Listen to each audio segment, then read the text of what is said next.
Et nous allons ouvrir avec la toute première séquence de réflexion.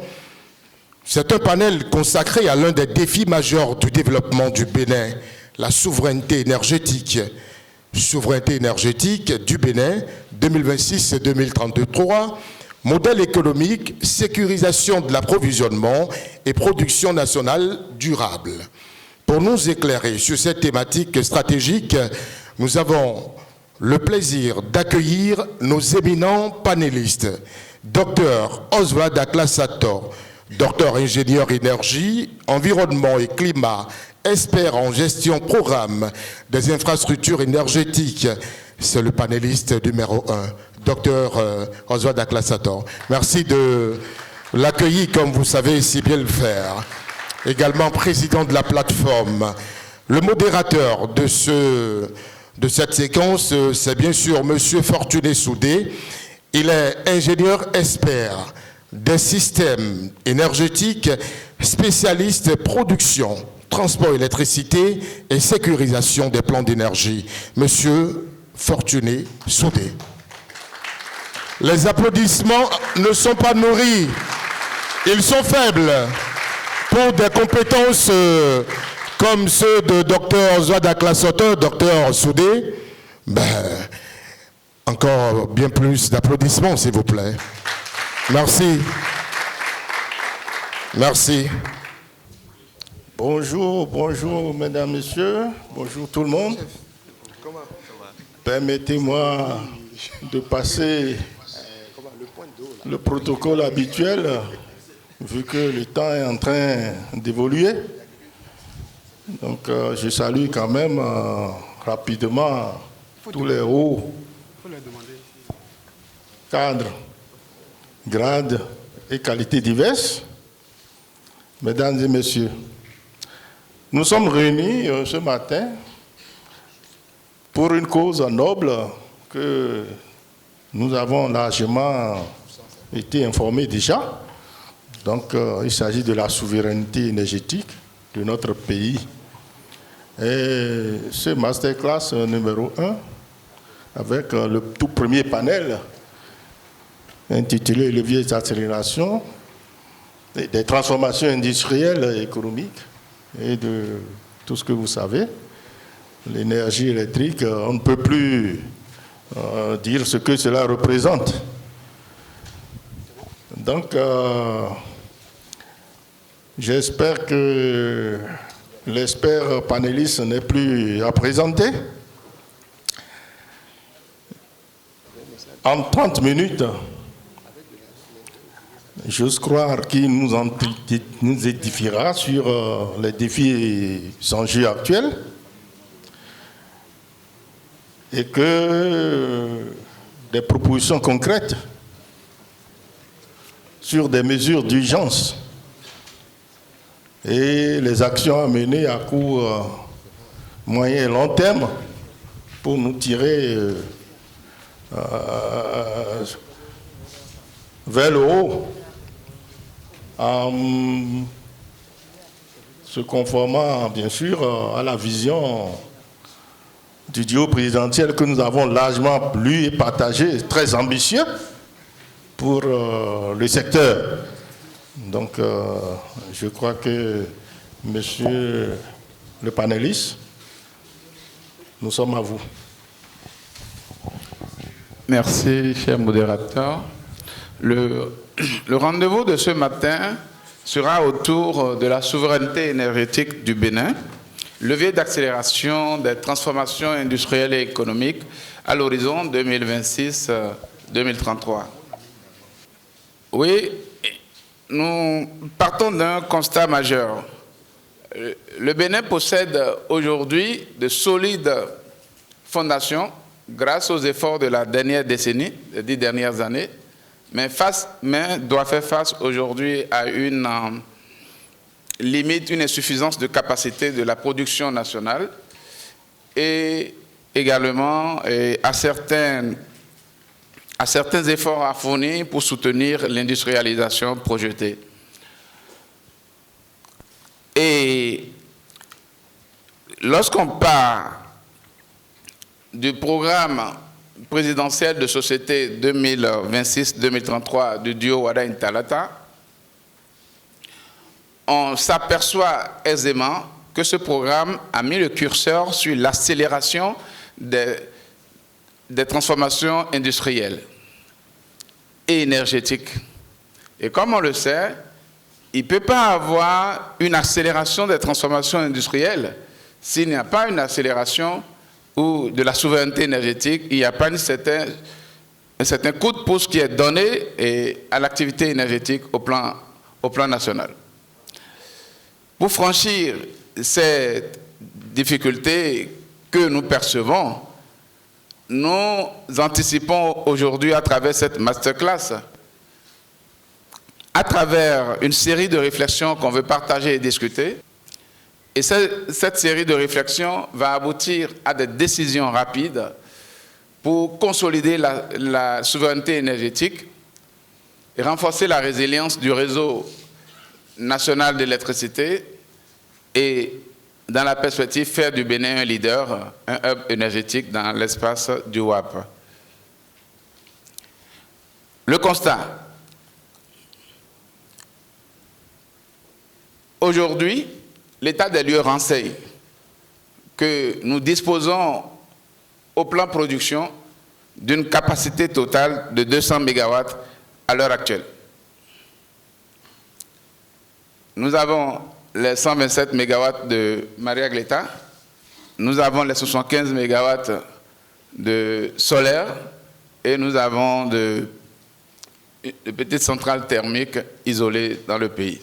Le total nous donne une moyenne autour de 200 MW. En 2016, le taux d'accès à l'électricité du Bénin était de l'ordre de 30%. Aujourd'hui, ce taux avoisine 57 à 61% selon les différentes écoles.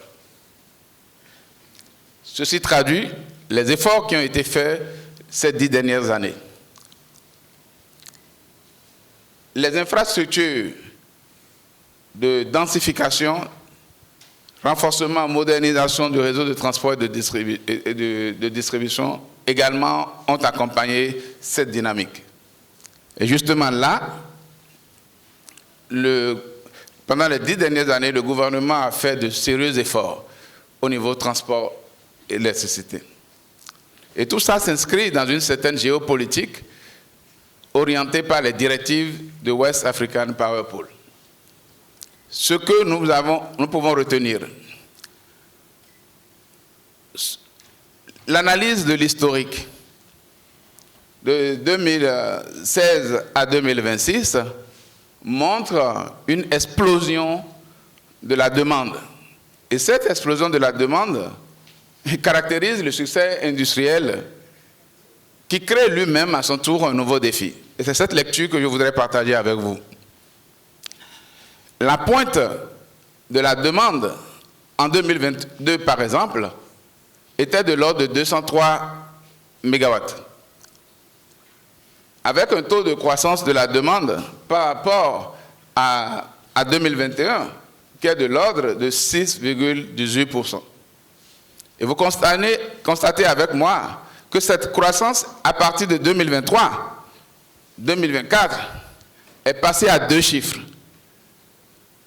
De 203 MW, en 2024, on avait déjà atteint 375 MW. Cette pointe qui a été atteinte a été faite grâce à certains efforts, notamment le Millennium Challenge et compte à travers des investissements de l'ordre en termes d'infrastructures de l'ordre de plus de 200 milliards de francs CFA sont passés par là, avec la construction et la réalisation de postes électriques HTBT et d'autres postes de répartition un peu partout sur le territoire. Les efforts du grand projet Vinci Énergie et de renforcement du réseau de transport également sont passés par là. À partir de 2025, comme vous le constatez, cette croissance est passée à 11,78%. Et comme on le note, l'industrialisation de Glodjigbe aussi est passée par là, et un certain nombre de facteurs démographiques ont poussé à cette augmentation. Observez avec moi uniquement qu'en 2026, nous sommes en mois de mai, mais la pointe pour le mois d'avril dernier est de l'ordre de 386, donc nous abordons tranquillement vers les 400 MW bientôt, et donc un nouveau record établi. Tout ça là, avec la traduction historique qui est là, montre une évolution croissante de cette demande-là.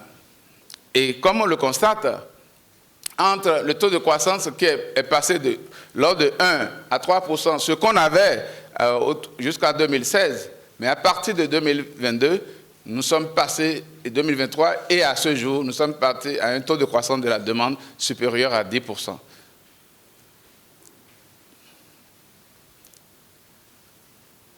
Pour interroger le volet production de l'électricité, quelle est notre capacité actuelle? En termes de production nationale, puisque c'est de ça qu'on va parler, pour aller vers la souveraineté, l'un des éléments, Maria-Gleta nous apporte 127 MW, avec une pointe autour de une capacité de délivrance de 125 MW disponibles, opérationnels, gaz fuel. Nous avons les importations du Nigeria et de la Viera, qui sont de l'ordre de 230 MW. Encore qu'aujourd'hui, nous recevons de moins en moins de la Viera ou nous ne recevons rien de la Viera. Et là, cette importation, ce taux d'importation nous rend dépendants vis-à-vis de l'extérieur, effectivement, de ce besoin-là. Nous avons quelques centrales isolées, CIF Bénin, CIF SBE. Nous avons les centrales solaires, j'en ai parlé tantôt, et la centrale Nagbeto, qui est une centrale hydroélectrique de l'ordre de 34 MW, et pour laquelle aujourd'hui nous sommes en période d'étiage, nous avons 0 MW en période d'étiage. Et enfin, la turbine à gaz de la CEB, qui délivre à partir de Maria-Gleta environ 20 MW, plus les 0,5 MW de Iripao, qui sont tous en panne aujourd'hui. Cela nous donne une capacité nominale de autour de 516 MW, avec une disponibilité réelle de l'ordre de 365 MW, pendant que la demande elle-même, elle oscille autour de 386 aujourd'hui. L'heure des choix décisifs est arrivée pour atteindre 2023 les perspectives du programme de société Wada Intalata. Le déclencheur de ces décisions, c'est principalement la forte augmentation de la demande que j'ai rappelée, l'industrialisation à l'échelle de ce qui se passe à la GDZ et l'urbanisation, l'agro-industrie et j'en passe. Ce déclencheur-là est une opportunité si nous prenons les bonnes décisions aujourd'hui et que nous agissons aujourd'hui pour demain. Et dans ce cadre, si c'est fait avec les acteurs institutionnels, la CEB, la SBPE, la SBE et tout l'ARE, l'autorité de régulation de l'électricité, la DGRE, la Direction générale de la ressource énergétique et des politiques des énergies renouvelables, si tous ces acteurs-là unis et travaillent en synergie, et pour cette perspective inscrite dans le programme de société présidentielle 2026-2033, nous allons pouvoir gagner la maîtrise du destin énergétique. Nous allons gagner également en termes de résilience systémique face aux chocs. Les chocs, nous en parlerons. Ensuite, nous allons pouvoir positionner le Bénin en tant qu'acteur crédible et leader dans le marché du WAP. Mais qu'est-ce qui va se passer en cas de non-action? Si nous ne prenons pas les décisions qu'il faut aujourd'hui, nous ne prenons pas la marche qu'il faut aujourd'hui, ce qui risque d'arriver, c'est l'aggravation de la dépendance énergétique dans un marché régional qui lui-même est déjà compétitif. C'est la vulnérabilité accrue aux chocs climatiques et géopolitiques et la limitation fatale des perspectives d'industrialisation pourtant visées avec beaucoup d'ambition dans le programme présidentiel à venir. Nous allons alors nous introduire dans la trajectoire des transformations projetées. En termes de dimension au niveau de la production, j'en ai parlé.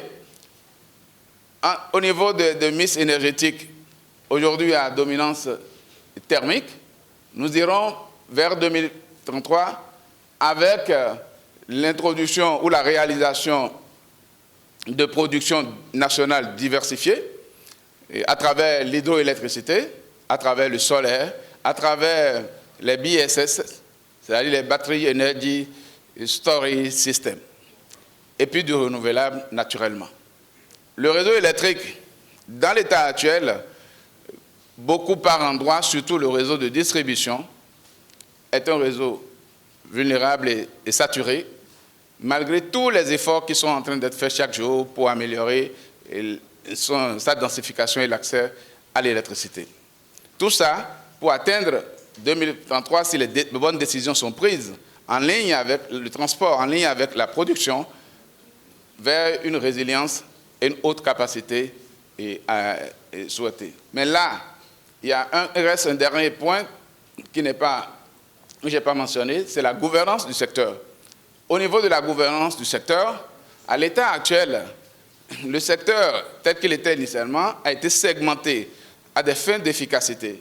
Nous avons pour la production la SBPE, nous avons pour le transport la CEB qui est le traditionnel opérateur de ce volet, et nous avons également la distribution qui est portée par la SB2E. Mais le constat, c'est que tous ces acteurs institutionnels font de gros efforts actuellement. Et cela se traduit à travers les différents chiffres dont on a parlé.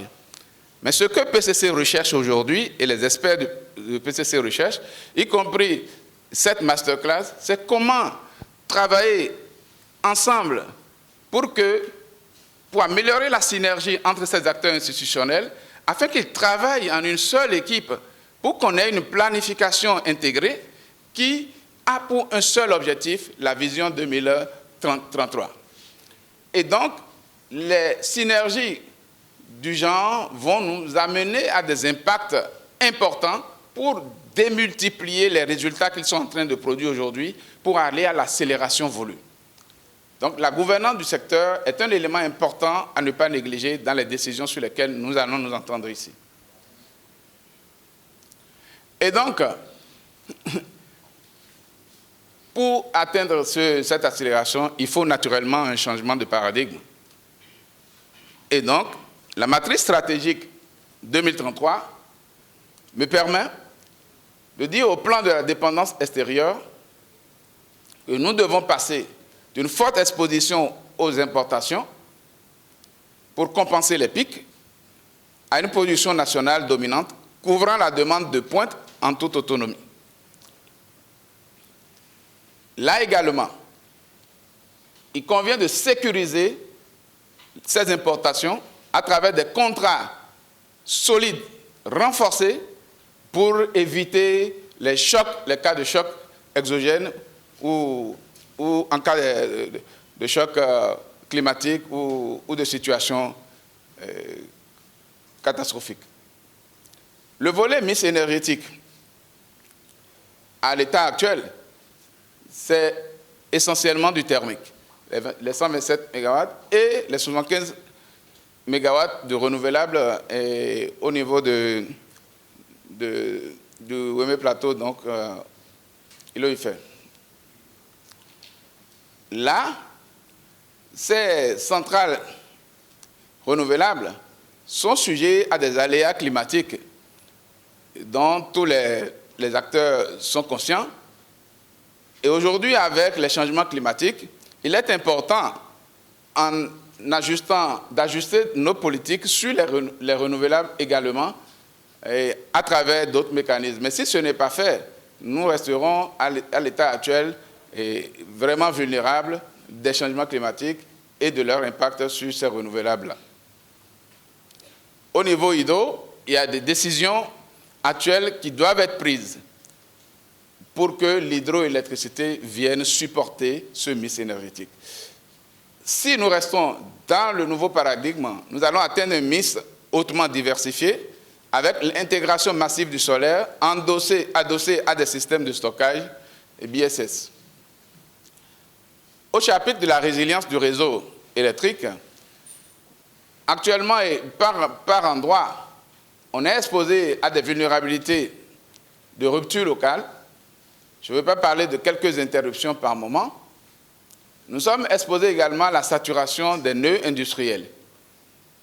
Les perspectives, selon les études à l'horizon 2035 menées par le Millennium Challenge et Compte, prévoient que la zone industrielle de Sémékodi, avec la tendance qu'elle occupe actuellement, risque de passer actuellement d'une demande aujourd'hui autour de 20 MW à 80 MW au terme du mandat présidentiel qui vient.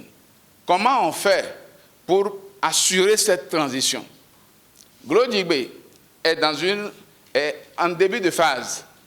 Et aujourd'hui, Glodjigbe veut étendre l'industrialisation sur les 1640 hectares de tout son domaine, avec l'arrivée de plusieurs autres industries. Et pour cela, il y a également des initiatives d'une centrale de 200 MW qui est en cours de développement. Voilà l'état des lieux. Pour aller vers maintenant 2033, si les bonnes décisions sont prises, on aura un réseau maillé intelligent, on pourra renforcer la sécurité N-1 de nos réseaux, on pourra établir le bouclage complet et anticiper sur certaines pannes récurrentes. Et donc, pour y parvenir, nous avons établi 5 piliers de souveraineté maîtrisée. Le premier pilier de la souveraineté maîtrisée, c'est la production accélérée. L'hydroélectricité, et dans ce chapitre, il faut accélérer la construction de la centrale hydroélectrique de Dogobis, de 128 MW environ. Il faut, à ce niveau également, réveiller après Dogobis, Béterou et Vossa. Il faut intégrer dans ça l'hydroélectricité de Yeripao, qui n'est pas à négliger non plus. Au niveau gaz naturel, il y a un important projet qu'on appelle le FSRU, qui est une unité flottante de stockage de gaz, qui est sous forme d'un navire, qui est chargé du gaz liquéfié et qui permet d'alimenter les centrales une fois qu'on en a besoin. Ce projet est suffisamment avancé. Il est important de lui donner un coup de pouce et d'ouvrir des contrats solides avec les fournisseurs du gaz pour sécuriser également cet intrant de la production d'électricité. L'hybridation et tout ça là pour capitaliser sur les centrales existantes. Ça, c'est le premier pilier de la souveraineté identifié. Le deuxième pilier de la souveraineté identifié, c'est le mix énergétique et le stockage. J'en ai suffisamment parlé. Et il sera important de regarder cette dynamique, cette technologie, quelles sont ses exigences, et prendre les dispositions et les mesures qu'il faut. Le troisième pilier, me semble-t-il, c'est la modernisation des réseaux de transport et de distribution. Et ça permettra certainement de libérer les autoroutes d'énergie et de permettre une fluidité de transmission des flux, mais également de réduire les pertes techniques, y compris commerciales, et soutenir les pôles de développement économique territoriaux qui sont envisagés dans le programme présidentiel de société. Au point 4, c'est l'optimisation du WAP. Le WAP, qui est l'institution sous-régionale qui accompagne les États dans cette politique d'électricité énergétique, dans ses priorités, a des opportunités pour le Bénin. Et il est important que le Bénin se positionne par rapport à ces orientations pour avoir une souveraineté vraiment consolidée. Et enfin, les modèles économiques. Il est important, une fois que tout ça là est clair, que nous puissions savoir comment on finance la souveraineté énergétique. quels sont les mécanismes de financement innovants auxquels il faut faire appel. Et il y a le panel 4 qui va revenir dessus.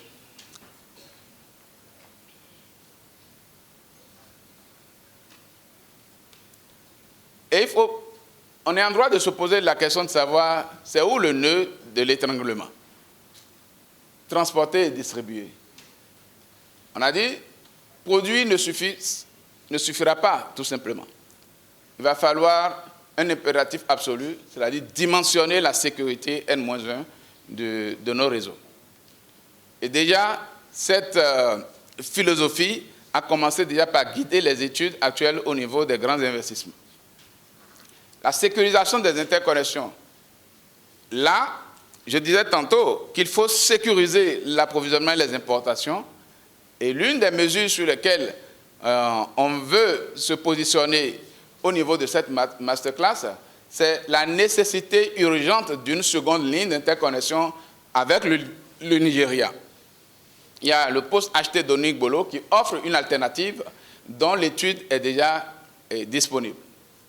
Nous avons le bouclage du Nord, donc l'accélération des projets de ligne HT, 161 kV, et sous fond de saoudien, et le projet Natapo, qui sont également dans une phase d'avancement.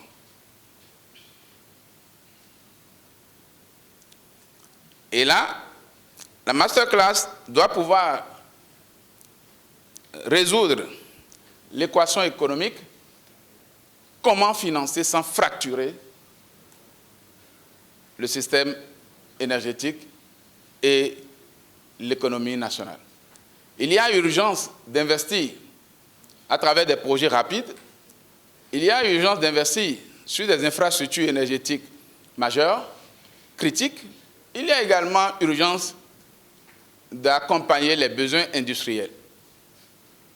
Mais pour satisfaire cette urgence-là, il faut bien veiller à l'équilibre de la soutenabilité financière. À quel tarif on va produire, on va investir, on va développer les infrastructures, mais quelle est leur incidence sur le tarif final? Donc, il faudra piloter des propositions de tarifs soutenables ou acceptables. Est-ce que le budget de l'État permet d'engager toute cette vision? S'il y a des limites, quelles sont les mesures auxquelles il faut penser aujourd'hui? Et comment on reste compétitif à travers tous ces investissements? Et les instruments de mise en œuvre que nous proposons, c'est les partenariats structurants PPP et IPP, avec le déploiement surtout des producteurs indépendants, avec des contrats d'achat garantis pour accélérer la production sans surendetter l'État. Nous proposons également des mécanismes innovants, donc un appel à des fonds dédiés, une incitation ou des mesures d'incitation ciblées pour pouvoir accélérer et donner un coup de pouce à cet accélérateur. La mobilisation des garanties. L'État a le pouvoir et la chance aujourd'hui d'accompagner la mobilisation des garanties pour rassurer les investisseurs internationaux. Et tout cela dans une logique de portefeuille de projet. Il va falloir que nous nous entendons également sur l'arbitrage strict entre projets rapides, c'est-à-dire des gains à court terme, et des projets structurants qui sont des projets résilients à long terme. Et enfin, la question majeure et qui intéresse tout le monde, l'équilibre tarifaire. Tout ça, là, à quel coût et à quel prix pour le Béninois lambda? Et partant de ces constats, partant de ces analyses, il est important que nous arrivions à une feuille de route, donc à un plan d'action pour, bien sûr, résoudre, je dirais, l'équation, l'urgence versus le structurel.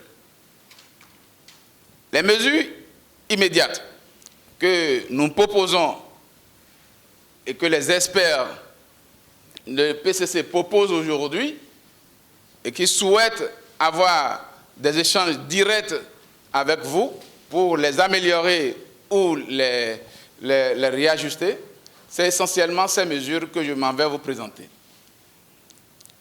pour la prochaine gouvernance, il y a des mesures immédiates à prendre. La première mesure, et ça peut paraître difficile à accepter, mais c'est bien cela. Il faut passer à une centrale locative temporaire. Pourquoi? Aujourd'hui, nous avons vu que la pointe est autour de 386, la dernière pointe en avril. Les besoins de l'importation sont limités à 200 MW. Les importations de la Viera sont pratiquement nulles. Et le Bénin tient aujourd'hui, grâce à sa centrale de 127 MW, plus les 200 MW importés. Et en journée, les centrales solaires viennent compléter ce mix-là. Mais vous êtes d'accord avec nous que la nuit, les centrales solaires s'effacent, puisque ce n'est pas avec du stockage, ce qui est là aujourd'hui. Même s'il y a des efforts sur le stockage qui sont en train d'être développés, c'est pour ça qu'il faut féliciter les acteurs, il faut féliciter la SBPE et son management, il faut féliciter la SB2E et son management, et il faut surtout féliciter la CEB qui est restée résilient et qui supporte tout ce secteur de l'électricité. Et donc, l'arrêt et le régulateur également par ricochet qui joue un rôle formidable pour permettre aux acteurs de continuer à marcher malgré les insuffisances synergiques que nous avons pu déceler. Et donc, aujourd'hui, s'il y a un petit pépin au Nigeria, ça va se ressentir tout de suite sur l'architecture énergétique du Bénin.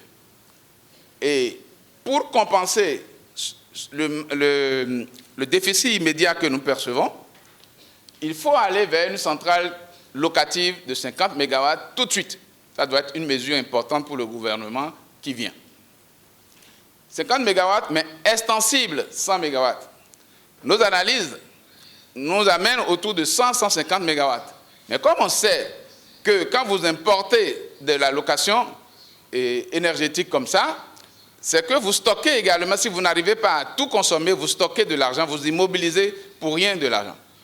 Il est important que pour aller vers ces 150 MW de notre analyse, il faut le faire par pas. Et le premier pas qui est le plus urgent, c'est un pas de 50 MW, extensible 100 MW, et qu'il faut tout de suite que les opérateurs qui ont ces solutions à déployer immédiatement pour le Bénin puissent être recherchés dans le monde, et que ceux qui ont des bonnes pratiques par rapport au passé et qui sont passés en termes de technologie, en termes de leçons apprises et qui sont passés, soutenus des crises passées au Bénin, soient suffisamment regardés dans ce sens. La deuxième mesure que nous voyons, c'est la remise au potentiel des groupes CIF. Les groupes CIF, aujourd'hui, c'est des groupes qui ont fait quand même du temps, environ, je dirais, des années 2003, 2004 ou 2005. De ces années-là, ces groupes-là continuent aujourd'hui, mais en puissance limitée. Sur les 30 MW, nous avons vu, on n'a que 10 MW qui sont disponibles aujourd'hui. Il est important de voir comment est-ce que, dans les mesures urgentes, on réveille ces machines pour pouvoir les porter à une puissance tout au moins de 30 MW pour gagner 20 MW, puisque les équipements, les machines sont déjà là. Mais pour avoir l'assurance que cet investissement ne sera pas un investissement de trop ou un gaspillage, il est important de repenser, si la SBE ne le souhaite pas, si la SBPE ne le souhaite pas, de repenser à un modèle de gestion vraiment par un tiers. Donc, pour prendre en charge l'exploitation, la maintenance et la durabilité de ces machines-là. Et la troisième mesure que nous proposons, c'est la remise en état de la turbine à gaz de 20 MW de la CEB. C'est important de savoir qu'on est en train de tutoyer une crise ou bien des difficultés ou des contraintes à venir et qu'on a des installations qui sont aujourd'hui au repos pour des raisons de panne ou bien pour des raisons parce que ces installations sont âgées, mais qui peuvent continuer à servir d'opportunité pour traverser ces périodes-là. Et c'est en ce sens qu'il est important de regarder la la remise en route de cette centrale dont, selon nos investigations, les pièces de rechange pour pouvoir les remettre à plan et en état de fonctionnement seraient disponibles. Ça, c'est des mesures que nous proposons entre 1 et 12 mois pour la prochaine gouvernance. Il y en aura certainement d'autres, c'est cette masterclass qui va l'enrichir. Les mesures structurelles, c'est-à-dire quand on finit les mesures immédiates, à moyen et à long terme, qu'est-ce qu'il faut privilégier? À moyen terme, nous souhaitons qu'on finalise rapidement les batteries Energy Storage System, qui aujourd'hui, je crois que financé aujourd'hui pour 50 MW par le Japon et 5 MW aujourd'hui avec l'AFD. Et ces initiatives sont déjà en cours, il va falloir leur donner un push pour qu'ils avancent.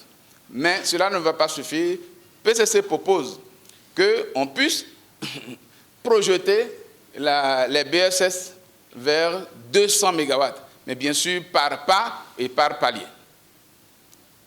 Ensuite, les centrales solaires, il y en a qui sont déjà disponibles, il y en a qui sont en développement, 50 MW de Millennium Challenge et compte, que le gouvernement a pris sur lui la responsabilité de poursuivre, et Kandi 25 MW, et la centrale de Glodjigbe de 200 MW dont j'ai parlé tantôt, mais il faut dès maintenant lancer, en vue des pôles industriels à venir, une autre centrale, et je dirais dual fioul et gaz, de l'ordre de 300 MW pour un premier module, et de penser à l'installation d'un deuxième module de 300 MW pour qu'on aille à 600 MW, le temps d'encadrer vraiment, pas forcément à Maria Gleta, mais de loger vers les différents pôles industriels qui vont accueillir les transformations industrielles à venir. Mais à long terme, qu'est-ce qu'il faudra faire? Il faudra prioriser aujourd'hui les mesures immédiates pour lancer la centrale hydroélectrique multifonction de Gobis. Ça, les études ont beaucoup avancé et ce projet-là est une priorité gouvernementale inscrite dans le programme présidentiel de société du président élu Romuald Wardini. Il est important d'actionner dessus. Mais dans le même registre, il est urgent aujourd'hui de trouver les mécanismes diplomatiques avec le Togo et avec les pays de la sous-région et peut-être avec l'arbitrage du WAP pour relancer Adjarala. Ce barrage est essentiel pour la sous-région et il va falloir aller au-delà de tous les blocages ou toutes les difficultés pour pouvoir le faire au bénéfice de nos États et au bénéfice des populations de l'espace ouest africain, notamment de l'espace sous-régional Bénin-Togo. Ensuite, il y a nécessité de projeter à Semekpodi un pôle de production, et bien sûr avec une station de gaz, parce que le gaz aussi passe par là, et à travers vraiment une revue directe avec WAPCO, qui a le lead de cette activité. Et donc, si tout ça là, on s'entend dessus, c'est quoi la prochaine étape? La prochaine étape, c'est quelles sont les mesures clés que le gouvernement à venir après l'investiture du 24 mai doit prendre ou doit pouvoir regarder de très près, surtout pour ces 100 premiers jours, en lien avec toute cette présentation. Et donc, en phase 1, nous avons identifié un diagnostic de la gouvernance. Il est important que, avant de se lancer, le prochain gouvernement audite de façon expresse et indépendante le système national sur 3 volets. Le premier volet, la capacité, les capacités de production ou d'importation, les pannes et les contrats qui légifèrent et qui permettent d'animer les gros contrats qui permettent d'animer ce secteur. Parce que les synergies que nous cherchons vont certainement se retrouver à travers ces investigations et cette actualisation, même si des investigations ou des audits avaient été faits par le passé. 2. Il semble important que dès le premier mois, que le prochain gouvernement crée une task force de souveraineté énergétique sous l'autorité présidentielle directe. C'est important parce que la question énergétique devient une question stratégique et qui va impacter, si rien n'est fait, et tous les autres secteurs de l'économie nationale. Il est important d'attirer le regard et l'attention des prochains gouvernants sur cet aspect et que dès qu'ils arrivent, ils puissent mettre en place cette task force-là, dans laquelle la synergie que PCC recommande va se retrouver. Donc les experts ici, il y en a certainement qui seront là, les acteurs sociologiques et les partenaires techniques et financiers qui veulent bien nous accompagner et les investisseurs, chacun en son rôle, participera certainement d'une manière ou d'une autre à alimenter cette task force-là qui est stratégiquement importante. La deuxième phase, nous estimons que dans le deuxième mois, qu'il est important que le gouvernement valide de façon le portefeuille présidentiel des projets prioritaires. Donc, en procédure d'urgence, c'est quoi les projets prioritaires sur lesquels le gouvernement doit pouvoir s'engager? Et donc, le premier projet prioritaire, on en a cité les mesures d'urgence, donc je ne reviens pas dessus. Donc, ils vont les regarder, et s'ils ont d'autres mesures, ils vont l'insérer. Mais il est important de valider ça dès le deuxième mois du mandat pour pouvoir aller de l'avant. Ensuite, il est important dans ce mois également, le deuxième mois, accélérer les signatures des contrats stratégiques d'approvisionnement. Aujourd'hui, on est avec le Nigeria et avec la VERA. Il est important d'aller discuter avec ces acteurs également, ces opérateurs également, et avoir un compromis important et qui, de façon contractuelle, va nous permettre de sécuriser ces approvisionnements. Hein, et ces mesures, il convient de les prendre déjà dès les 2 premiers mois. Et le troisième mois, c'est la mobilisation financière. Il est important qu'au plan financier, que le gouvernement se prononce à travers l'organisation d'une table ronde de haut niveau pour sécuriser le financement. Parce que, selon nos investigations au niveau de PCC, les projections pour soutenir les actions, l'accélération des actions présidentielles qui sont majeures et qui sont inscrites dans le programme de société, il faut environ 1500 milliards de francs CFA. Et donc, si on ajoute tout ce qu'ils ont prévu dans le cadre de l'industrialisation par pôle de compétences et pour soutenir l'extension de Glodibé, nous sommes environ aussi à 1000 milliards. Donc, il y a environ un investissement de 2500 milliards de francs CFA entre 4,4 et 5,5 milliards d'euros à aller chercher, à aller mobiliser.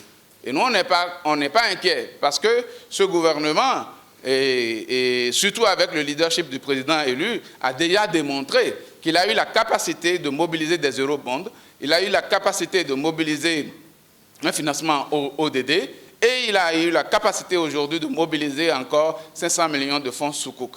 Donc les mécanismes sont là. Il faut ajouter d'autres mécanismes innovants, d'autres mécanismes d'appel à fonds pour pouvoir soutenir cette dynamique-là. Et c'est possible. Et il est important qu'une fois qu'on s'entend, on met les gens au travail, on relance vraiment la synergie dans une task force, et qu'on prend les mesures urgentes pour accompagner, qu'on valide le portefeuille des projets prioritaires en mesure d'urgence et qu'on actionne sur les contrats stratégiques d'approvisionnement. Il faut que cette table ronde de discussion de haut niveau ait lieu et qu'en dessous maintenant, on puisse valider les enveloppes budgétaires qui s'inscrivent dans ce que je viens de dire tantôt. Et donc, pour finir, il est important de retenir les décisions immédiatement arbitrables. La première décision que nous soumettons, et ça fera partie des propositions de la note stratégique des experts de PCC ensemble avec les acteurs institutionnels, à l'endroit de la gouvernance, nous souhaitons que ce soit installé par décret la Task Force de la souveraineté énergétique 2033 avec mandat d'arbitrage rapide et reporting direct au président de la République. 2. Nous souhaitons que ce soit ordonné un audit express dans les 30 premiers jours pour libérer les capacités bloquées et lancer la location immédiate d'une centrale temporaire de 50 MW extensible 100 MW. Enfin, comme troisième mesure clé, il faut valider la procédure fast-track pour le financement et le déploiement des infrastructures prioritaires, sécurité N-1, bouclage Nord 161 et le stockage BSS. Pourquoi il faut cette troisième mesure?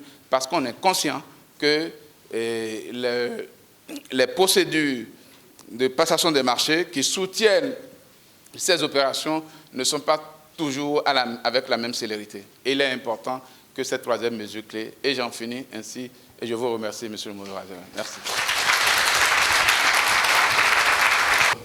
Je vais rapidement restituer en 2-3 mots tout ce qui est dit. Donc, le panéliste a fait l'état des lieux. En 2016, nous avons malheureusement 0 mégawatt, c'est-à-dire on était en plein délaissage quand le gouvernement qui est en train de partir a pris les rênes. Ils ont pris des mesures hardies, il n'a pas manqué de le souligner, et à leur départ, on a au moins 200 mégawatts. Mais entre-temps, il y a aussi la consommation qui n'a cessé de grimper. Et malheureusement, ces 200 mégawatts ne suffisent plus à couvrir les besoins. Du coup, nous sommes retombés dans le même presque état de rationalisation de l'énergie à la population. Je me pose une petite question au passage, et le panéliste va me dire, est-ce une malédiction?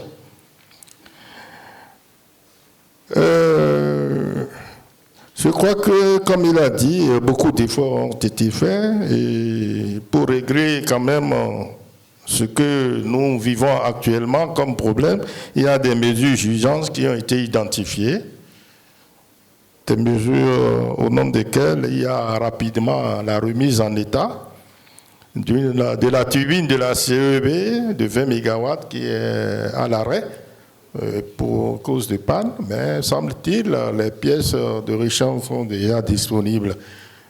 Il faut régler ce problème-là. Même si on peut le tourner ne serait-ce que 1 an et demi, avant qu'on parle de remise en potentiel de cette machine, ça nous permettra de régler les mesures, l'urgence. Il y a aussi, il a mis l'accent là-dessus, la location de centrales temporaires, 50 MW extensibles, puisqu'il ne faut pas mobiliser aussi inutilement de l'argent. Nous avons, d'après ces statistiques, une cape de au maximum 50 MW à combler. Je note que bientôt il y aura la saison des pluies et puis le barrage de Nagbeto qui donne 34 MW pour le Bénin sera de retour bientôt sur le réseau. Donc c'est important d'être prudent. Donc je crois que les acteurs vont beaucoup plus prendre tout ce qu'il faut comme mesure pour qu'on ne gaspille pas de l'argent dans cette affaire-là.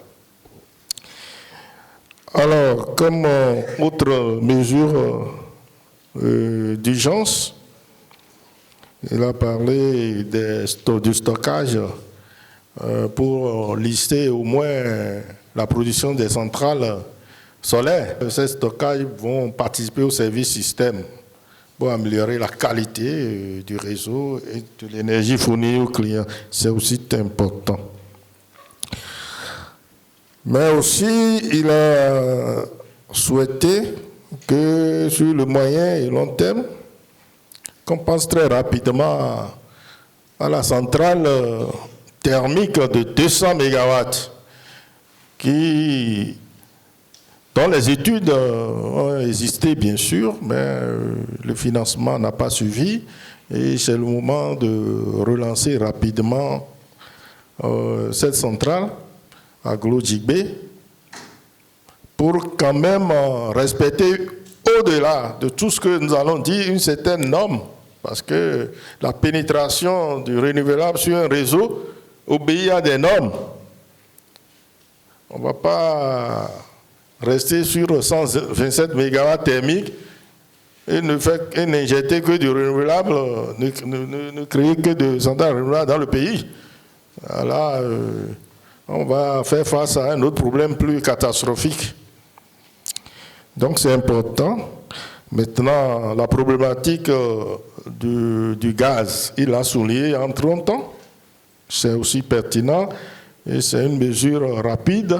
Il faut renforcer les stations R&M de WAPCO, notre fournisseur de gaz, pour augmenter la capacité. Sinon, on aura bel et bien des centrales, mais il n'y aura pas de gaz pour les tourner.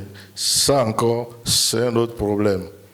Donc, il faudra vraiment accélérer cette étude, parce que, je vous avoue, en acceptant d'être ici aujourd'hui, j'ai réfléchi par 4 fois. Est-ce que ce n'est pas un piège? Étant donné qu'on soit acteur du système depuis bientôt 40 ans, on est comptable forcément de beaucoup de choses. Donc, mais je suis très soulagé qu'il ait félicité quand même de long en large l'équipe qui avait travaillé. Effectivement, beaucoup de choses ont été faites. Malheureusement, comme dit les éminents journalistes, tant qu'il reste à faire, rien n'est fait. Je me console de ça. Donc, la station RM, monsieur le panéliste, c'est très important, j'appuie cela.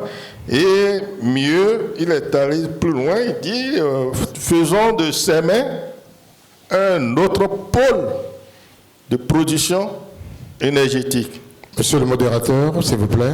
Et j'en ai juste pour 1 minute pour conclure. Oui, vous en avez encore une petite. La deuxième station RM dont il a parlé, c'est important de vous le dire, c'est important pour faire de Sémé un pôle énergétique. Il n'a pas occulté la notion de sécurisation globale N-1 pour le réseau de transport, parce qu'il ne suffit pas de produire, il faudrait bien les écouler dans de très bonnes conditions. C'est très important. Du coup, le panéliste a balayé tout le champ et pour finir, il a parlé de réforme de la gouvernance du secteur. C'est aussi important. Il a donné des mesures phares. Je ne vais pas aller dans les détails. Vous aurez certainement la présentation. Chose, hein? Donc, je vous remercie. Et une fois encore, je demande de bien ovationner le présentateur. Merci.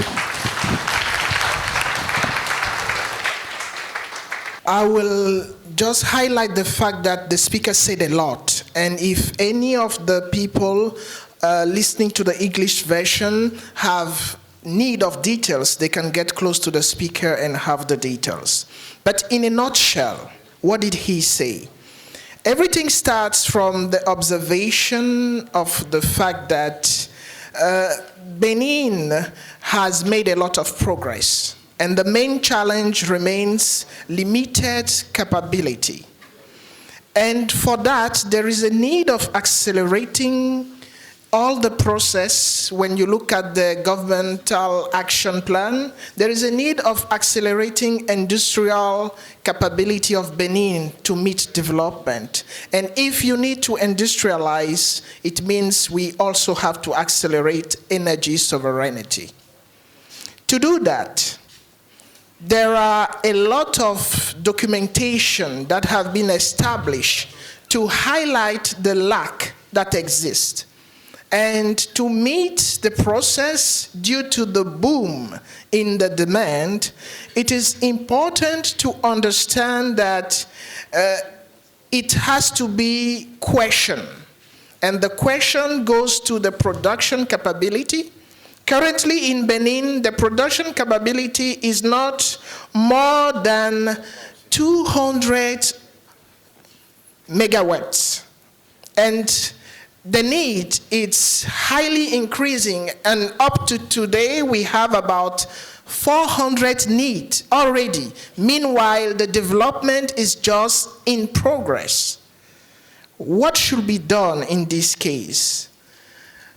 Through the observation of a high dependency, there is vulnerability that is observed, and there is inability to deliver that is roaming all around the program of the government in terms of development. So how do we do to fix the gap? Production is needed in terms of autonomy. Mixed energy should be introduced in terms of diversity, and energy networks that are already existing should be more resilient. However, the speaker stressed on the fact that there is a need of looking at the governance in the field. And that governance is already handled by key institutions. And he highlights the quality of the work that is being done by those institutions. However, it is important, looking at the target within the framework of 2026 and 2033, to involve the experts that are not working already within the institution. Therefore, the paradigm must change. First of all, there is a dominant national production that has to be achieved, which will allow to secure first the importation. Then we will have to highly diversify mixed energy capability by introducing massive integration of solar, especially the BESS system, and many other alternatives in terms of energy supply. There will be a need of introducing a system that is called in French réseau maillé intelligent. And that system has a particularity of responding to the quite important challenge that is being currently faced. 5 pillars are to be taken into consideration to achieve the target. The first pillar being accelerating production. The second one being mixed energy diversification. The third one being modernizing of transport and distribution techniques or system. And the fourth one being optimizing the WAP opportunity and process that already exist. And the last one, look into economic models, which is implying the need of having a secure funding process. What is the real challenge here? The speaker believes that the real challenge is to transport and distribute in an effective and reliable way. And for that, he believes that securing the interconnection that already exists is key. And there is an equation that should be addressed. How do we fund this whole project without hampering the work in progress in terms of development? And for that equation, he believes that structured partnership is needed. This means also introducing innovative mechanisms. For instance, call for funds, or all the mechanisms that has already been used by the previous leadership in terms of fundraising. He also looked at what he called wallet logics, which is highly explained in the document, and cares about the balance in terms of tariffs and pricing. He highlights the fact that local, as far as immediate action are concerned, action that should be taken within a year, 1 to 12 months, local and temporary power plants are needed to mitigate the shock. And he's looking into a capability of 50 megawatts or extended to 100 megawatts. He also believes that there is a need of leveling up the group SIF, SIIF capabilities. up to 30 megawatts production. That will allow also to look at the maintenance and the sustainability. He also believes that the rehabilitation of the CEB system, the tax system, should be done in order to bring in about 20 megawatts. All these are immediate action, and there are some short-term actions that he also look into, being to handle a structural measures that should be done within 12 to 84 months, and it has to do with finalizing the BSS system up to 200 megawatts capability, and also include the solar power plant. And when it comes to long-term actions, having an hydro-central multifunction power plant will be the best. And he insisted that all these things will actually allow to enhance the existing framework. When it comes to the operational framework of all these ideas and strategies, he tried to organize it into 3 key aspects. The first one being the diagnostic and the establishment of a task force. And he believes that that task force should be established immediately in order to meet the challenge ahead. The second one is making into perspective an emergency project approval that has to be done by the government and accelerate the signature of supply agreement with our traditional service provider. Finally, he believes that fundraising above all is what is needed immediately. But at the same time that he made an estimation of about 2,500 billions need for achieving all these projects, he highlighted the fact that he's not stressed about the capability of the government to achieve that fundraising, looking into the previous leadership and looking at the fact that the incumbent president has been one of the key architects of the fundraising capability of Benin.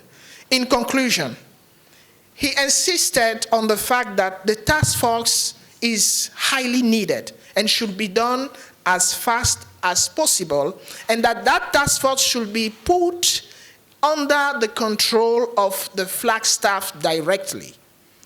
Also, he believes that an audit should be conducted, especially when it comes to how power plants and everything around the energy system has been done. This will allow to have a clear understanding and view of everything that has been done and everything that is needed with precision. And to finish, the approval of the fast-track process should be definitely done by the leadership. Here are, in a nutshell, what has been the substance of the intervention of the speaker. Thank you. Je voudrais féliciter le présentateur et le remercier de m'avoir invité parce que à peine 48 heures, j'ai été informé de la tenue de cette séance.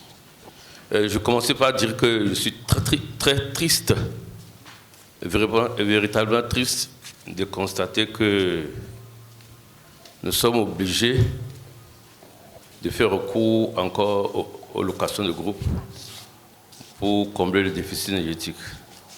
En 2016, on a été obligé de le faire, et pour essayer de trouver une solution à la situation de 2016, on a mis en place ce qu'on appelle PRSE, le programme de redressement du secteur de l'électricité, dirigé par M. Dahomey. Et en 2026, on est encore face à cette situation. C'est très triste. Et je crois que le moment est venu que, pour nous de sortir de l'amateurisme dans la gestion du système électrique nationale. Et ceci, je le dis pourquoi? Parce qu'un chapelet de projet ne constitue pas une politique énergétique. Il est indispensable d'avoir une véritable politique énergétique. Toutes les souverainetés qui sont dans les documents sont des éléments de politique énergétique. Le moment est venu d'élaborer une véritable politique. On ne peut pas passer de vision, les programmes d'action et autres, là, ne sont pas de politique. Tant qu'on n'aura pas une véritable politique énergétique qui prend en compte tous les aspects, nous allons tourner en rond et nous allons revenir à la même chose. Le présentateur a parlé d'un certain nombre de projets. Moi, je crois qu'il faudrait qu'on se pose les véritables questions et faire un diagnostic sans complaisance du système électrique national. Pourquoi Adjarala n'a pas été réalisé? On doit pouvoir répondre à cette question. Pourquoi Dogo Bis n'a pas été réalisé? Pourquoi le projet Genesis, qui a pendant 10 ans, on a tourné en rond de ce projet, n'a pas été réalisé? Pourquoi à ce jour, la centrale de Maragleta, de CEB, parce qu'on a vu venir, n'a pas été réhabilité pour compenser? Il y a beaucoup de pourquoi. Je crois que ce n'est pas le lieu. Si vraiment on veut faire un bon travail, parce que cet exercice est engagé pour soutenir le programme de développement du gouvernement. Et on doit chercher à recenser les besoins, certaines activités, pas certaines activités, afin de savoir quels sont les développements énergétiques à faire. C'est très, très important. Je crois que je vais m'en arrêter là. On va poursuivre le débat en profondeur par la suite parce qu'on n'a pas beaucoup de temps. Merci.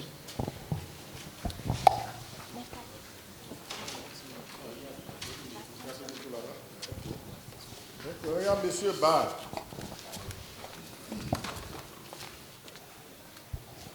Merci. Nous remercions le président du PCC, un acteur du secteur qui a balayé tout ce qu'il fallait. Pour ce qui est du profane du secteur, à partir de cette présentation, il a une idée quand même de ce que c'est que la souveraineté énergétique. Si c'est un mystère, aussi c'est un vaste projet qu'on peut atteindre. Pour ma part, dans un premier temps, je veux parler par rapport à la situation actuelle et juste pour une première sensibilisation et en deuxième lieu, une question. En termes de situation actuelle, les soirs, chacun s'étonne, même parfois des acteurs du secteur, et posant la question, qu'est-ce qui se passe? Il ne se passe rien d'anormal. Il se passe ce que nous savons ou ce à quoi nous n'avons pas beaucoup réfléchi. Je parle de l'exemple simple du corps humain. À 15 ans, je m'entretiens et j'avais d'autres objectifs. À 20 ans, les objectifs changent. Pas en baisse, mais à la hausse. Au moment où, de 2016 à 2026, tout le travail projeté par le panel a été abattu, chacun avait une autre vision de la vie. On nous a créé maintenant de la modernité et nos rêves ont grandi. Le ménage qui avait en lui seul 3 ventilateurs et 0 climatiseur, en 10 ans s'est dit, mais tiens, la longévité de chaque membre de cette famille tient à ce que nous puissions bien dormir. Ils ont augmenté ainsi leur charge en termes de ventilateurs, climatiseurs. Et donc, tout le travail de 10 ans sur le secteur de l'énergie, en 2026, le déficit, on le constate. Le secteur actuellement fait ce qu'il peut pour que les soirs, nous puissions avoir des limitations maîtrisées. Quand nous nous informons, nous nous rendons compte que d'autres pays voisins, les mêmes limitations peuvent durer dans certains quartiers 4 heures, 8 heures, 12 heures de temps. Pour le moment, si rien n'est fait, ça va s'accentuer. Et c'est pour ça l'une des mesures urgentes que le président du PCC a évoqué. Moi, j'ai une question. La réalisation de la centrale de Dogo Bis doit-elle se mettre dans des mesures à long terme? À défaut d'être dans les mesures à court terme, à cause du financement, ne pourrait-on pas le loger dans les moyens termes? Car il faut que cette centrale intervienne avant la fin des 7 ans actuels qui se projettent. Merci.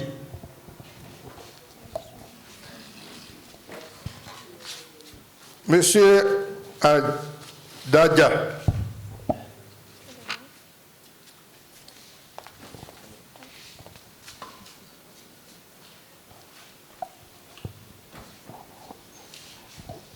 Bonjour à tous, je me nomme Andrea Dadja. Je félicite le présentateur pour sa brillante point de vue sur la souveraineté énergétique, sur le fond et la forme, parce que ce n'est pas facile d'aborder une thématique aussi sensible. Il nous a fait cas de l'état des lieux, il a posé le diagnostic et quelques recommandations que j'espère bien que le gouvernement qui va venir va prendre en compte pour le bonheur et le bien-être de la population. Mais l'état des lieux qu'on nous a présenté, c'est vraiment alarmant.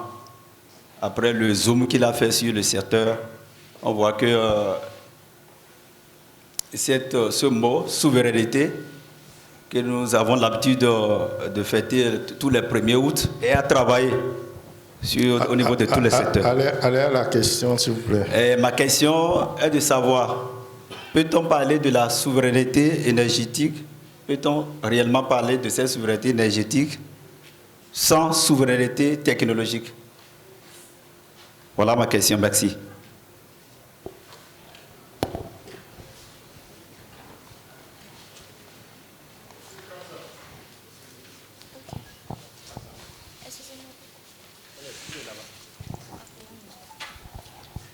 Merci, je remercie tout le monde, ceux qui ont les organisateurs de cette masterclass. Le premier intervenant a parlé de politique énergétique.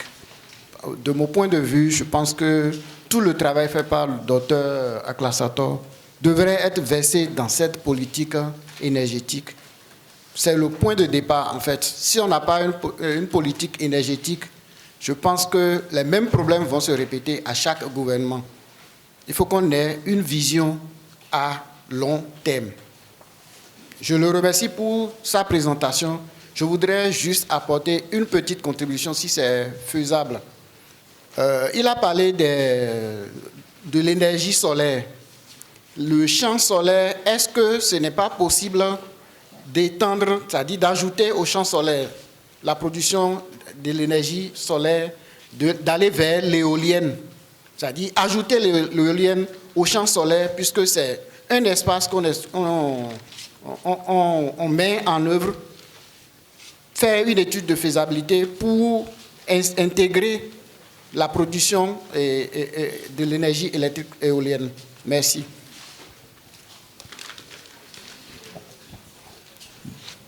Degbignon.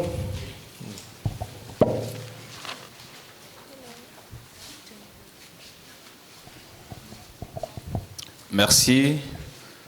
Moi, c'est Pascal Degbignon. Je suis de la Direction générale de la planification énergétique et de l'électrification rurale. Je remercie aussi à mon tour le présentateur et j'ai quelques contributions. D'abord, il faut noter qu'en matière de capacité installée, tout ce qui est présenté, c'est seulement les infrastructures publiques. Il y a aussi des unités privées de production qui existent et que par moment nous prenons aussi en compte en termes de capacité. Donc, si nous devons comptabiliser toutes ces informations-là, et les chiffres qui sont présents ont dépassé largement ces chiffres-là. Il faut reconnaître que tout ce qui est présenté, notamment les mesures, sont prises en compte déjà dans le plan directeur de ce secteur de l'électricité qui est en cours d'actualisation. Déjà le 28 janvier passé, le gouvernement a validé les grandes lignes, les lignes directrices du PDE, et d'ici la fin du mois de juin, le consultant va déposer la première version du rapport. Maintenant, ce qui manque ou bien ce qui n'a pas été pris en compte, et cette option n'avait pas été prévue, c'est la location. Et là, le doyen Badarou a insisté là-dessus. Ce serait vraiment malheureux de revenir encore à cette option. Mais ce que nous ne regardons pas aussi, c'est l'évolution démographique. Les mesures sont prises au fur et à mesure, mais la population augmente. La population s'installe. Et l'installation ne suit pas forcément un plan d'urbanisation. Donc, un citoyen lambda va acheter une parcelle dans une zone donnée, indépendamment de sa position par rapport aux lignes électriques, il construit sa maison et c'est après maintenant qu'il commence par faire la demande pour avoir l'électricité, ce qui pose vraiment un problème. Donc, voilà ce que je voudrais apporter comme contribution. Je vous remercie. Merci, c'est une contribution. Monsieur Mounif.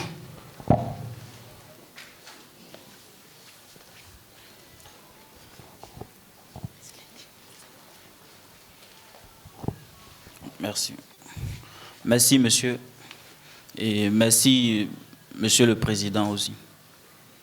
D'abord, nous vous remercions pour le thème, non seulement pour l'accélération des transformations industrielles et économiques, et aussi pour les opportunités que ça peut nous donner, nous étudiants. Allez à la question, s'il vous plaît. Ma première question, c'est concernant la souveraineté elle-même énergétique, qui n'est qu'un problème parmi tant d'autres que rencontrent nos entreprises. Et pendant nos sorties pédagogiques, on a remarqué souvent que dans les entreprises, il y a beaucoup plus de machines très vieilles qui consomment beaucoup et produisent peu. Dans les entreprises, notamment la SHP, par exemple. Et même s'il y a la souveraineté énergétique, une énergie stable, et qu'il y a ces genres de machines, ça peut donner des pertes pour des entreprises. Donc, face à ces problèmes, ma question aussi est de savoir quelles opportunités nous, jeunes ingénieurs, pouvons embrasser sur ce projet. Ma deuxième question, ça concerne les panneaux solaires, l'énergie solaire dont a parlé le président.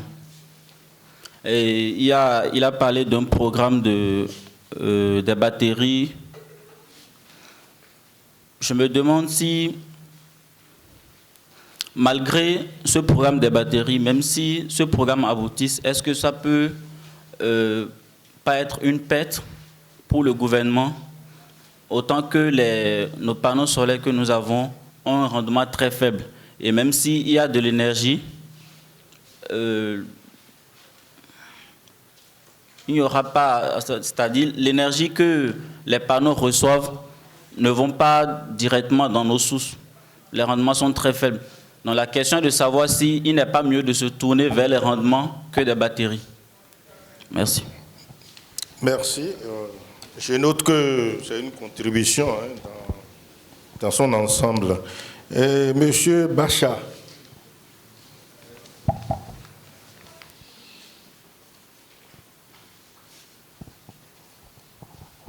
Merci, monsieur. Ma question est la suivante. Quel moyen ou bien quel moyen, en fonction de quel moyen les entreprises doivent opter pour choisir les énergies appropriées pour leur marche? Puisque souvent on trouve les grandes entreprises utilisent les énergies éoliennes ou bien hydriques. You can speak in English. Hein? Non. Bon. Ma question, c'est de savoir comment opter les entreprises en fonction des énergies. Merci.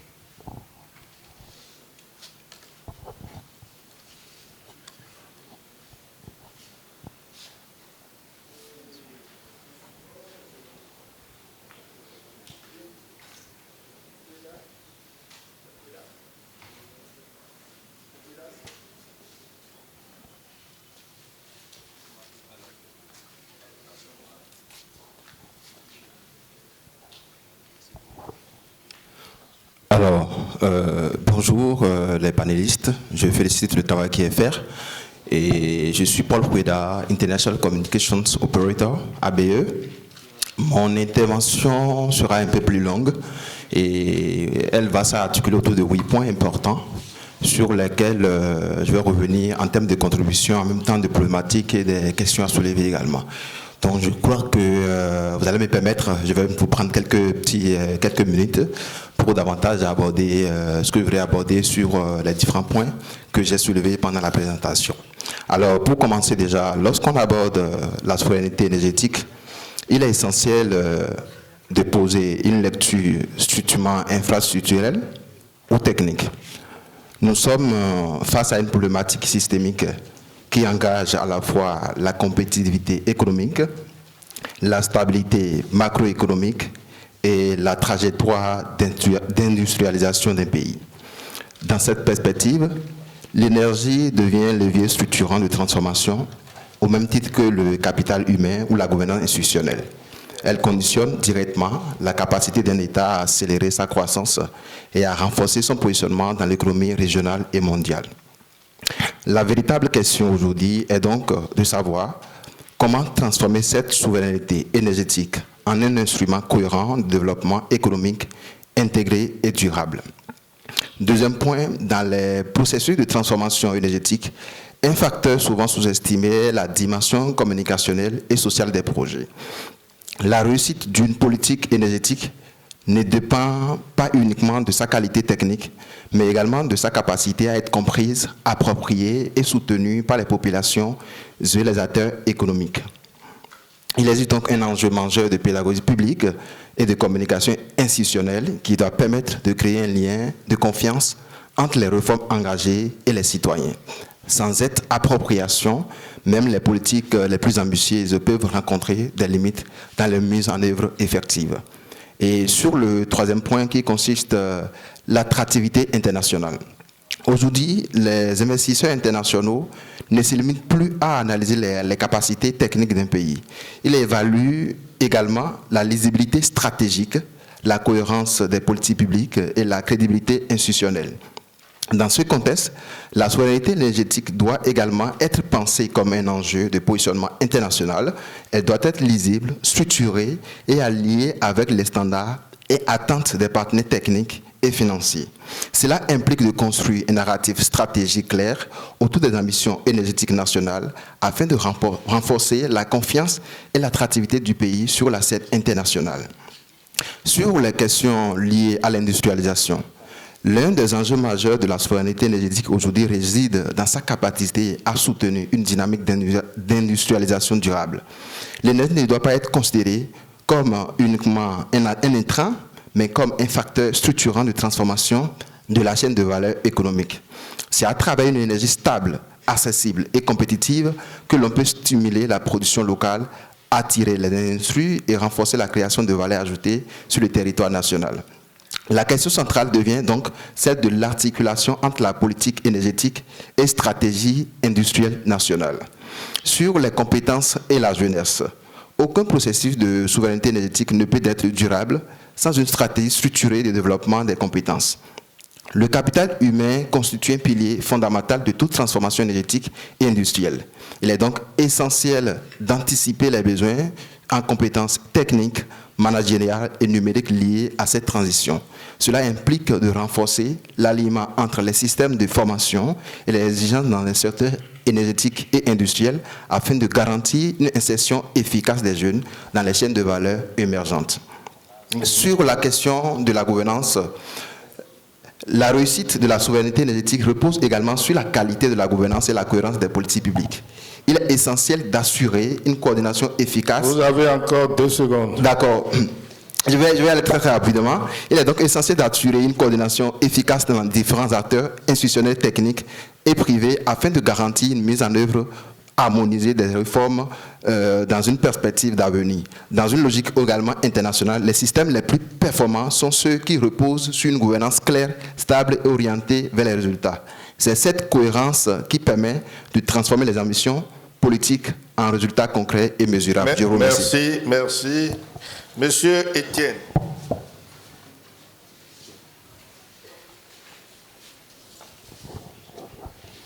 Alors, bonjour. Je félicite le docteur Classato pour sa présentation.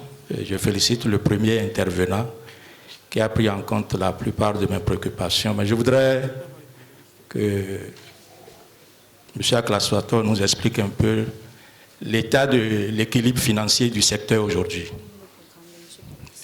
C'est très important pour moi parce que, en termes de tarifs et de recouvrement dans le secteur, la branche production, la branche transport et la branche distribution, quel est l'état de l'équilibre financier du secteur? Je voudrais lui demander également de se prononcer un peu sur la politique de formation dans le secteur, en termes de formation initiale et de formation continue. Quel est son point de vue et quelles solutions propose-t-il au gouvernement? Je vous remercie. Merci. Paras. Thank you, PCC, for inviting us in this wonderful program. I'm representing my company, Paras Energy. My name is Abhishek, and I came from Nigeria to be participant in this program. And I'm really thankful to the government of Benin and all the officials who helped us in being partner in the supply of electricity to the Republic of Benin and its growth story. And I'm really excited to see the wonderful presentation that how you are planning to move forward and add BESS, solar, thermal, everything in the energy mix. So being one of the largest players in solar and gas-based power generation, electricity infrastructure projects in Nigeria, we want to be part of that growth story in Benin. And I'm really interested to know how we can be part of this story and how we can be an investment partner for you. Thank you.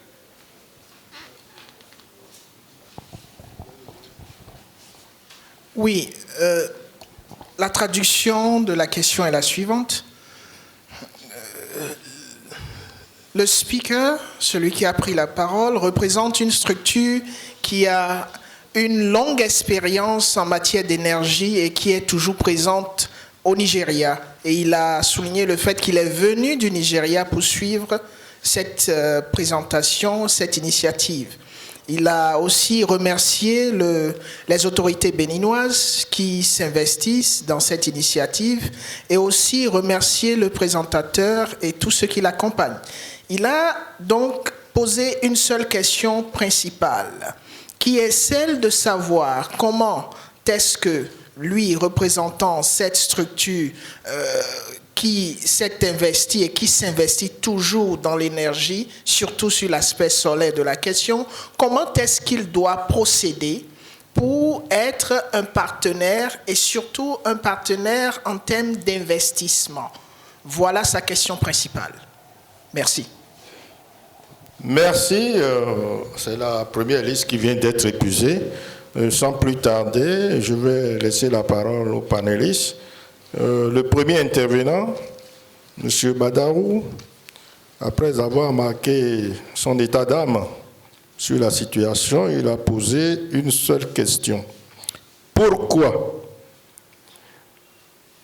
les projets tels que Adjarala, Dogobis, Genesis, Centrale GDZ 200 MW, etc., n'ont pas pu être réalisés jusqu'à aujourd'hui, étant donné que ceux-ci faisant déjà partie depuis très longtemps.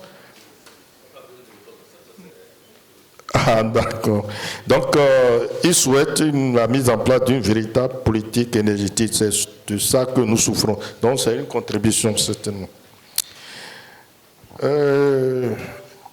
Monsieur Ba aussi, c'est une contribution. Lui, il souhaite que Dogobis ne soit pas projeté dans le long terme ou moyen terme. Il faut que ça soit très rapidement inscrit dans le court terme. Bon. Monsieur Adjassa, il dit, peut-on parler de souveraineté énergétique sans souveraineté technologique? Je ne sais pas trop si le panéliste a une idée de sa question. Je te laisse la parole. non peut-on parler de souveraineté énergétique sans souveraineté technologique? Non, les deux riment ensemble. Et je pense que ce volet est traité dans tout ce qui est volet souveraineté énergétique, et dans le prochain panel, on reviendra dessus, surtout entre le lien entre l'énergie et l'industrie. Merci. Monsieur Kassa, quant à lui, c'est une contribution, je suppose, hein, il dit d'ajouter l'énergie éolienne au soleil, parlant du mix énergétique, parce que le panéliste n'en a pas du tout parlé.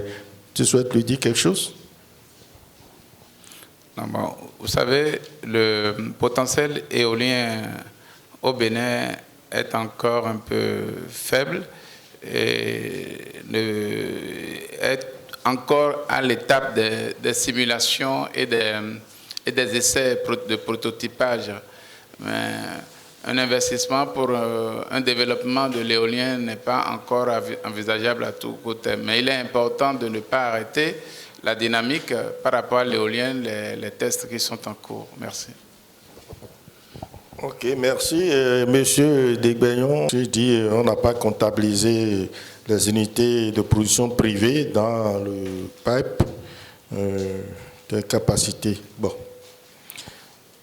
Vivement que cela contribue à régler le problème. Monif aussi, c'est une contribution. Monsieur Bachar, il dit choix des entreprises pour produire l'énergie. Bon, certainement que c'est un privé, c'est un IPP. Donc, est-ce que les critères de choix, ça fera objet d'un autre débat? Monsieur Kouedanou, il a parlé de beaucoup de choses, mais je vois que tout est une affaire de contribution. Comment transformer la souveraineté en un instrument de levier institutionnel. Il va parler de lien de confiance.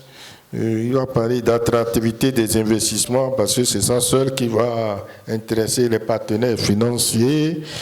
Et puis, il faut que vraiment l'énergie soit véritablement un intrant de valeur ajoutée. Ce n'est pas un simple accompagnement. Donc, il faut prendre... Ça rejoint vraiment ce que je peux mettre dans vraiment politique énergétique véritable. Monsieur Etienne, il a parlé de l'équilibre financier du secteur. Qu'est-ce que tu peux lui en dire? Merci. Je crois que sur ce volet exactement, il y a des référents en la matière qui sont plus indiqués que moi, qui sont ici.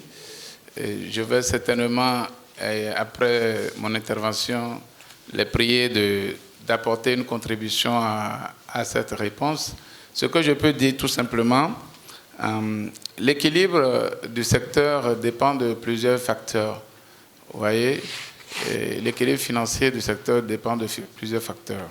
Je vais aller directement pour dire que jusqu'en 2022, le secteur d'électricité était en déséquilibre financier. Et cela attirait peu les financements et les investisseurs.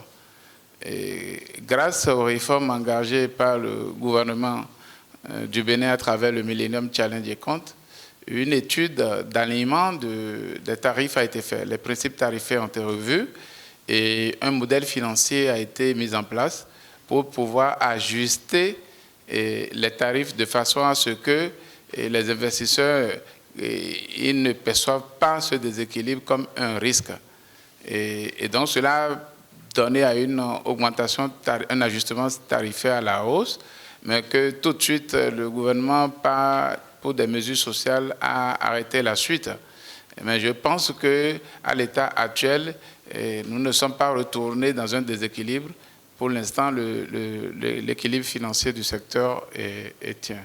Et par contre, Ce n'est pas une donnée statique, c'est une donnée qui peut changer tout juste après mon intervention si jamais on fait un choix d'aller investir, et tous les choix qui seront faits vont impacter sur le modèle décisionnel, le modèle financier, et donc les décisions qui vont s'en suivre. C'est pour ça que dans ma présentation, je disais qu'il faut investir, financer, mais il ne faut pas fractionner, il faut pas fragiliser. Je voudrais, avec la permission du modérateur, voici le président.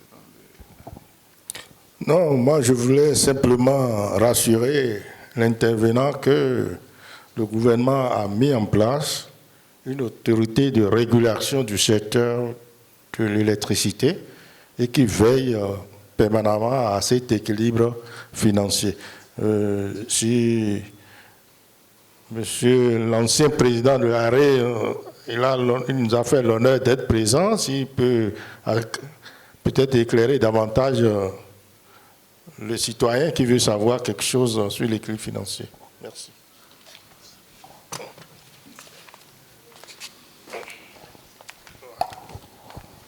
Oui, merci. Alors, c'est l'autorité de régulation de l'électricité qui est chargée de veiller à l'équilibre financier du secteur. Et lorsqu'on parle de cet équilibre, c'est pour voir la solvabilité de nos sociétés, aussi bien de production que de distribution et de transport.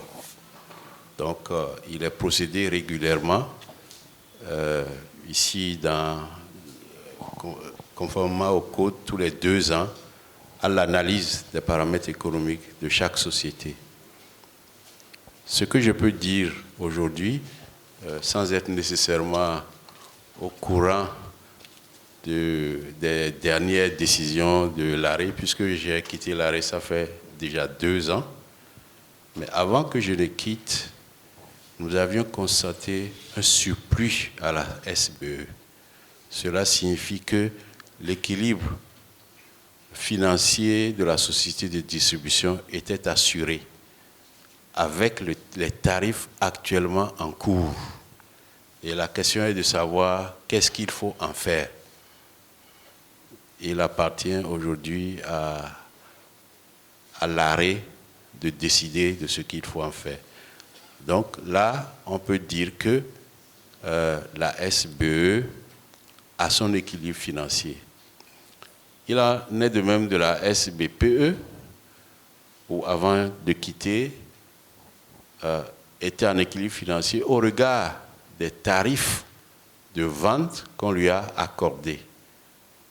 Et comme je dis, cet exercice se fait tous les 2 ans et l'ARE procède à des corrections pour s'assurer que aussi bien les investissements, les coûts administratifs, les coûts du personnel, etc., l'ensemble des coûts qui entrent dans la gestion de l'entreprise sont maîtrisés et que son équilibre est assuré par le tarif qui lui est appliqué. Merci.